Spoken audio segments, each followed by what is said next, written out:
Isang napakagandang hapon sa inyong lahat ng mga ka-farmers, mga ka-viewers. Ito na po ang ating update sa napakadaming bunga po ng ating talong. So ang variety po nito ay ito po ay Calixto F1. So kahit saan tayo lumingon no, na linya ay punong-puno din sa mga bunga. So ang dami. Kasi may isang puno na ditong nagbunga ng tag 20. So ganyan nakarami, no? Yan. Tingnan mo papunta sa dulo. So yan po kaganda at karami po ang bunga sa ating talong. So samahan niyo ako para maipapasilip ko sa inyo ang bunga po no ng ating talong sa ilalim.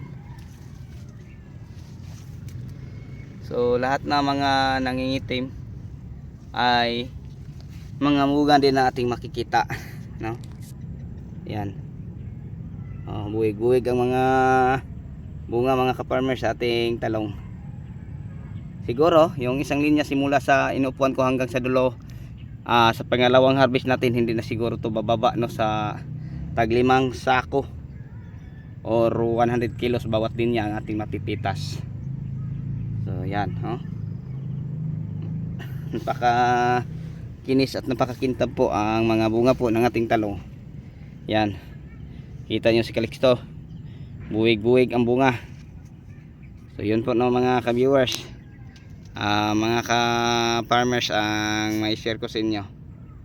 So ganyan kadami ang bunga ni Calixto. Yan. Yan ito sa ating likuran, no? Tingnan mo, ang daming bunga sa ilalim. So yan po ang nirato natin na talong. So sa nagtatanong sa akin kung bumunga pa bang maganda ang nirato natin na talong, ito na po no ang sagot ko. So bukas no ang ating harvest sa mga nakikita nating bunga. Bukas ng hapon no hanggang dulo. Yan. Tapos napaka kintab at napakaganda po ang mga bunga. So yun po no mga ka-farmers. Yan. Nakakatuwa dito. Yan. Tingnan mo ang bunga. Sobrang ganda no mga ka-farmers. So ito po ang variety ng talong na Calixto F1 na palagi kong ibinahagi sa inyo na mabunga. Yan. Yo, pati sa puno baluktot lang.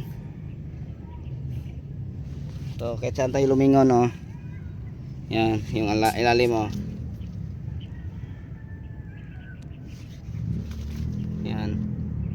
So lahat na nakita natin nangingitim, mga bunga po sila mga ka-farmers.